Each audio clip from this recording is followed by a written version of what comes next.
कैसा है वह परम सत्य? जिस सत्य से इस सृष्टि की उत्पत्ति, स्थिति और लय होती है, जो इस ब्रह्मांड के संरचना के लिए सृजनकर्ता पितामह ब्रह्मा के रूप में प्रकट होता है, जो इस सृष्टि के संरक्षण के लिए पालनकर्ता विष्णु के रूप में उपस्थित है, जो इस सृष्टि के उपसंहार के लिए प्रलयंकर शंकर के रूप में साकार होता है। ऐसा वह परम सत्य जिससे करोड़ों करोड़ों ब्रह्मा, करोड़ों करोड़ों विष्णु, करोड़ों करोड़ों शंकर, ऐसे करोड़ों करोड़ों ब्रह्मांडों की रचना करते रहते हैं, उस परम सत्य का हम ध्यान करते हैं।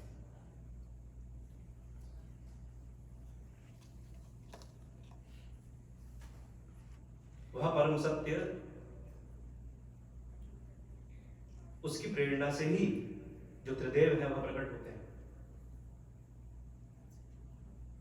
ये एक सोचने वाली बात है, विचार करने योग्य यह बात है।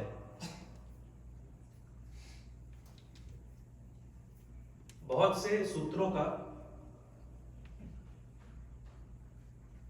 बहुत से ऐसे रहस्यों का निरूपण श्रीमद् भागवत में हुआ है। हमें कदापि वह नहीं पता हो। जो पूर्णावतार हैं हमारे अवतारों की गणना में, श्री कृष्ण, श्री राम, श्याम सुंदर श्री कृष्ण अवतार नहीं है, श्याम सुंदर श्री कृष्ण अवतारी है। श्री कृष्ण से अन्य सभी अवतार होते हैं। श्री कृष्ण ब्रह्म है, श्री कृष्ण विष्णु के अवतार नहीं है। श्री कृष्ण से ही ऐसे अनेकों अनेक विष्णु प्रकट होते हैं, श्री कृष्ण से ही ऐसे कोटि कोटि ब्रह्मा प्रकट होते हैं। इसलिए यद्यपि विष्णु को माध्यम बना करके भगवान श्री कृष्ण प्रकट हुए, लेकिन भगवान श्री कृष्ण वह अवतारी है, उनसे ही सब अवतार हुए। भगवान श्री राम वह अवतारी है, उनसे ही सब अवतार प्रकट होते हैं। इसीलिए उन्हें पूर्ण अवतार कहा जाता है। वह पूर्ण है, अब उनसे अतिरिक्त कुछ बचा नहीं। उस ब्रह्म की पूर्ण चेतना को लेकर के जो प्रकट हुए, और उसका भी एक क्रम है। ब्रह्मेति परमात्मेति भगवान इति शब्द थे। ब्रह्म है निर्गुण निराकार, उसका कोई गुण नहीं है, उसका कोई आकार नहीं है। जिसका कोई गुण नहीं है, आकार नहीं है, उसे हम इस इंद्रियों के माध्यम से तो जान सकते नहीं।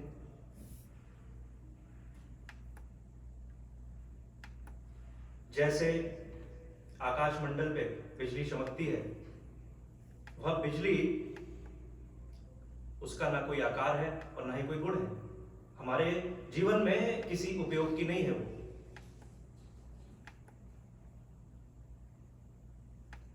फिर परमात्मेति, सगुण निराकार, गुण प्रकट हुआ लेकिन आकार नहीं। उस बिजली का उत्पादन हमने कर लिया,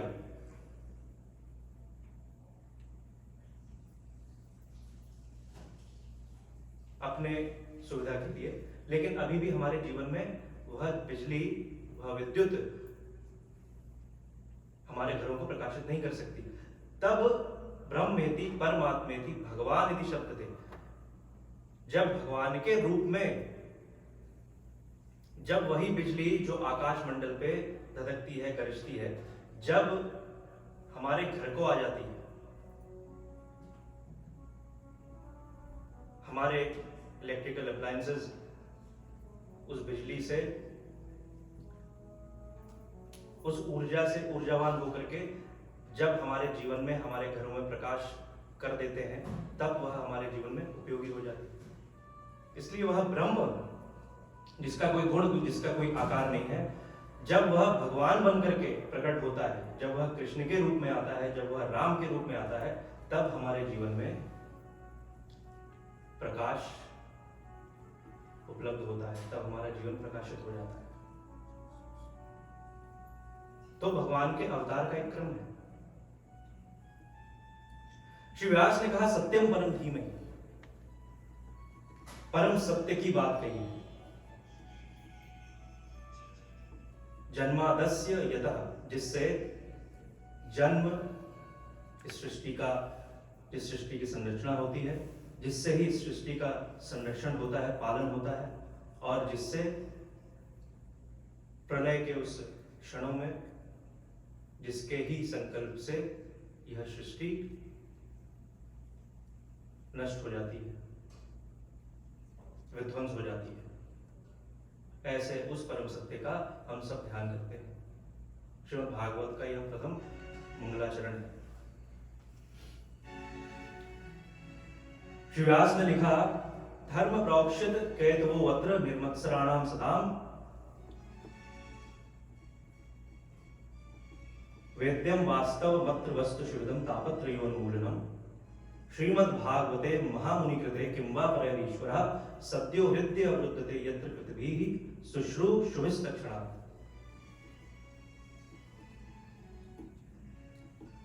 श्रीमद् भागवत में उस वास्तविक वस्तु परमात्मा का निरूपण हुआ है। शुद्ध अंतःकरण वाले ऐसे जो निर्मत्सराणाम, जो निर्मत्सर हैं, जिनके जीवन में जो धर्म है वो अकैतव है। हम जिस धर्म से परिचित हैं वो कैतव पूर्ण धर्म है, यानी सूडो रिलीजन है, रिलीजन नहीं। शब्द से भरा हुआ, कामनाओं से परिपूरित, हर प्रार्थना में, हर स्तुति, हर उपासना में हमारा निहित स्वार्थ छुपा हुआ होता है। सुख संपत्ति घर आवे, कष्ट मिटे तन का, पूजा से पूर्व संकल्प हम लेते हैं, सब कुछ प्राप्त कर लेना चाहते हैं उस संकल्प में हम। अप्राप्त लक्ष्मी प्राप्त्यर्थम, प्राप्त लक्ष्मी चिरकाल संरक्षणार्थम। इतना धन, इतनी वस्तुएं, सब कुछ हम प्राप्त कर लेना चाहते हैं। जो जिस धर्म का पालन हम करते हैं वह कैतव पूर्ण धर्म है, कृत्रिम, आर्टिफिशियल। इसलिए श्री व्यास ने कहा, धर्म प्रोक्षित कैतवो अत्र निर्मत्सराणाम सताम, जो ऐसे निर्मत्सर हैं, जो शुद्ध अंतःकरण वाले, जो ऐसे मनुष्य हैं, उनके समझने योग्य उस वेद्यम वास्तव वस्तु मत्र शिवदम, ऐसे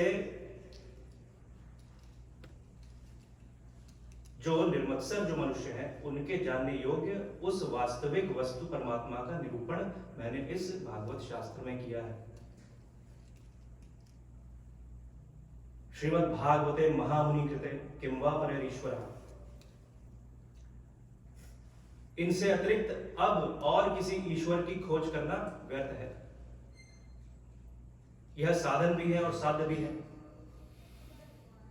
उस परमात्मा को प्राप्त कराने में समर्थ है, इसलिए साधन भी है। स्वयं भगवत स्वरूप भी है, इसलिए साध्य भी है। इसलिए इनसे अतिरिक्त ये सचेतन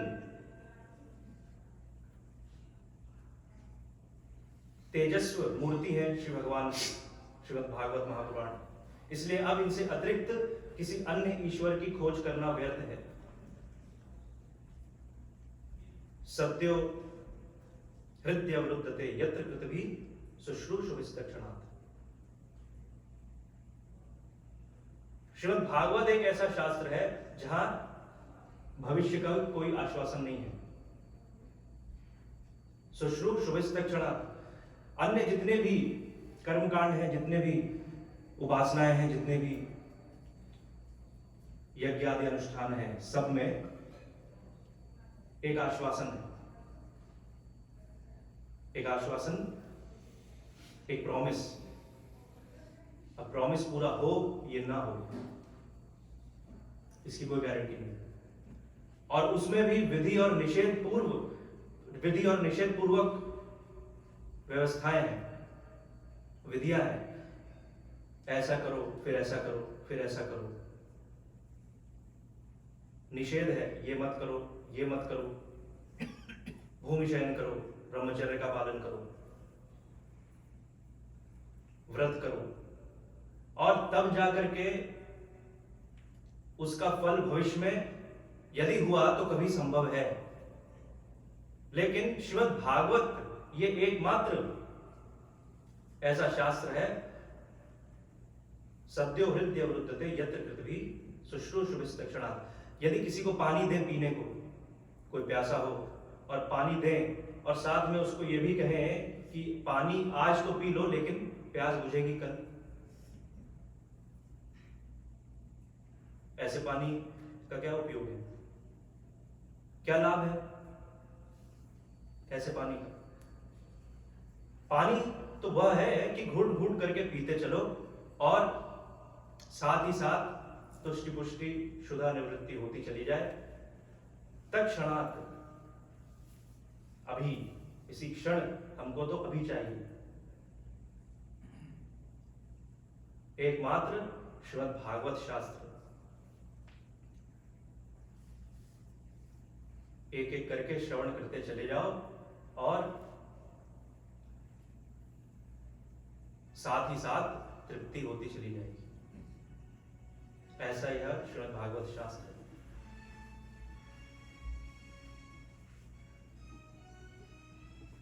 लेकिन एक शर्त है, हृदय में प्यास होनी चाहिए। यदि प्यास नहीं है, यदि तड़प नहीं है श्री भगवान को पाने की, उन्हें जानने की, यदि जिज्ञासा नहीं है जीवन में, तो पानी रखा भी होगा सामने तो उसको व्यक्ति पिएगा नहीं।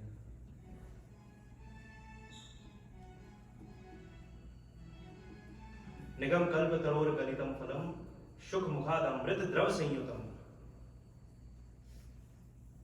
अद्भुत मंगलाचरण श्री व्यास जी ने लिखा। देखो, श्री भगवान का कहीं नाम नहीं है, लेकिन सुखदेव जी का नाम है।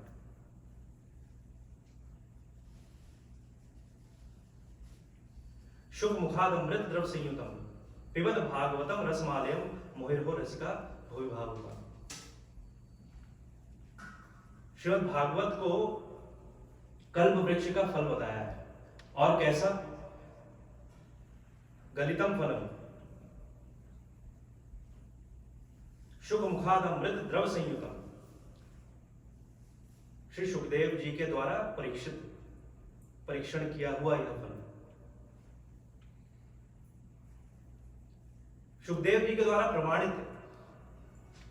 भारत में गांव देहात में जब बच्चे आम के पेड़ पर चढ़ते हैं फल तोड़ने के लिए, तो जिस फल में तोते के चोंच गड़े हुए होते हैं, जब तोते का चोंच स्पर्श हो जाता है जिस फल में, तो वह प्रमाणित हो जाता है कि यह फल मीठा ही होगा। ऐसे ही श्रीमद् भागवत वह फल है जिसको प्रमाणित किया है सुखदेव ने। सुखदेव जी महाराज ने।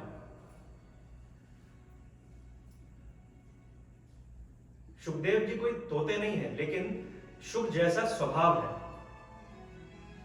फल का पारखी है सुख। वैसे ही जैसे सुखदेव जी पारखी हैं,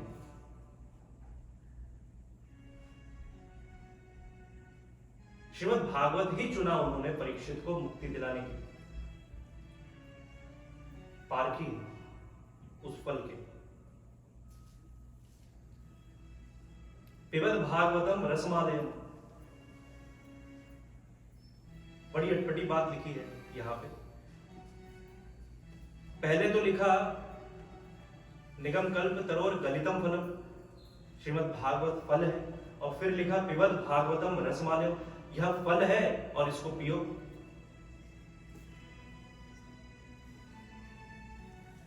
और फल को कैसे पिए? फल तो खाया जाता है, लेकिन श्रीमद् भागवत ये ऐसे फल है जिसे पिया जाता है।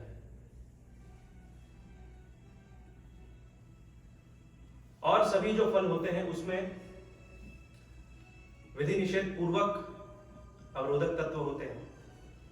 पहले एक एक करके छिलका हटाओ, विधि है, छीलो उसे, फिर गुठली निकाल के, बीज निकाल के अलग कर दो, अवरोधक तत्व है, निषेध है, और तब कहीं जाकर के फल खा सकते हैं। लेकिन श्रीमद् भागवत में ना तो कोई विधि पूर्वक कोई छिलका है और ना ही निषेध पूर्वक कोई गुठली है।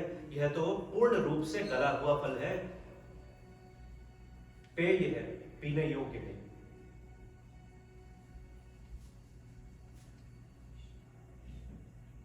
लेकिन कौन पिएगा? मोहिर्हो रसिका भुवि भावुका। हे भावुक जनों, तुम्हें निमंत्रण है, तुम आओ और संभालो इसे, इस रस को पियो इसे। जो भावुक है वही पी सकते हैं। किसी से पूछो कि कब तक पियोगे, तो पीने वाले, उनका सिद्धांत है कि हम पिएंगे जब तक होश न खो जाए। श्रीमद् भागवत को पीने वाला भी यही कहता है, पिबम आलयम, लय पर्यंत पियो इसे, जब तक शरीर और शरीर से संबंधित जो भी विषय है उनका लय ना हो जाए, जब तक जन्म और मृत्यु के इस आवागमन का चक्र छूट ना जाए, जब तक काम, क्रोध, लोभ, मोह, ईर्ष्या, राग, द्वेष इन सब का लय ना हो जाए, पिबद भागवतम रसमालयम, तब तक पियो, पीते रहो, लय पर्यंत पियो इसे।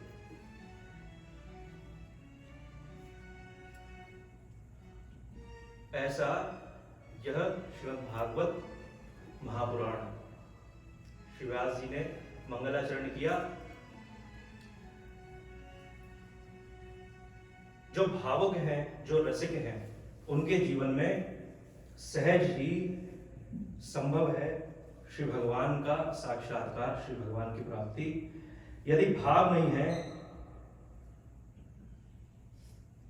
यदि भाव नहीं है जीवन में, तो बहुत मुश्किल है। ऐसे भावुक जनों के बुलाने से ही श्री भगवान स्वतः आ जाते हैं, सहज ही प्रकट हो जाते हैं। और यदि हम ये सोचें कि हम श्री भगवान को पालें, श्री भगवान का अवतार होता है ना, तो अवतरण होता है, यानी श्री भगवान जिस मार्ग से हम तक आते हैं, भक्तों को अपना सानिध्य दे करके उन्हें आनंदित करते हैं। यदि हम सोचें कि हम श्री भगवान को पालें बड़ी बड़ी तपस्या, बड़ी बड़ी साधना से, तो बहुत दूर है अभी रास्ता, चलते चलते पांव थक जाएंगे। बहुत सुंदर एक भाव है।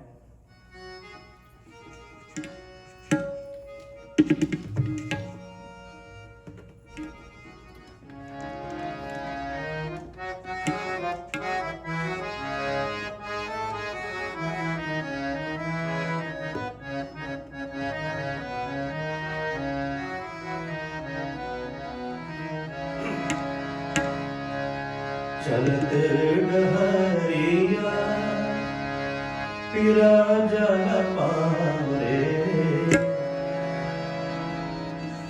ये भोजपुरी भाषा में बहुत सुंदर रचना है, यदि आप समझ सके तो। चलत डहरिया पिरा जल पावरे, चलत डहरिया पिरा जल पावरे, चुने उस दूबा बलवत भावरे, चुने उस दूबा।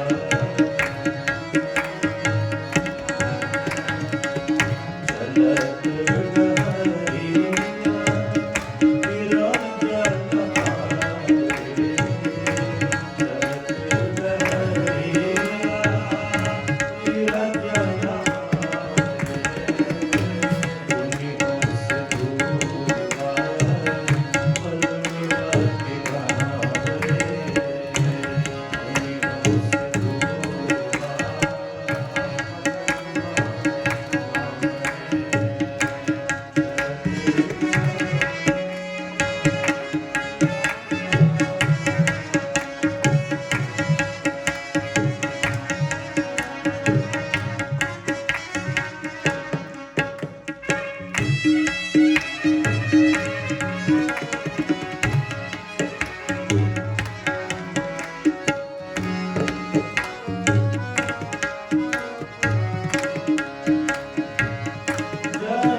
जितना भी करो इस संसार में अपने परिवार के लिए, अपने मित्रों के लिए करते ही रहो जीवन भर। कितना भी बखेड़ा खड़ा कर लो, लेकिन कुछ भी मिलने वाला नहीं है। करनी न करनी, बखेड़ा न करनी, करनी न करनी,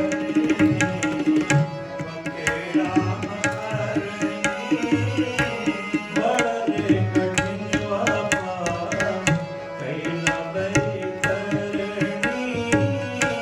बड़े कठिन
जीवन में सबसे बड़ी समस्या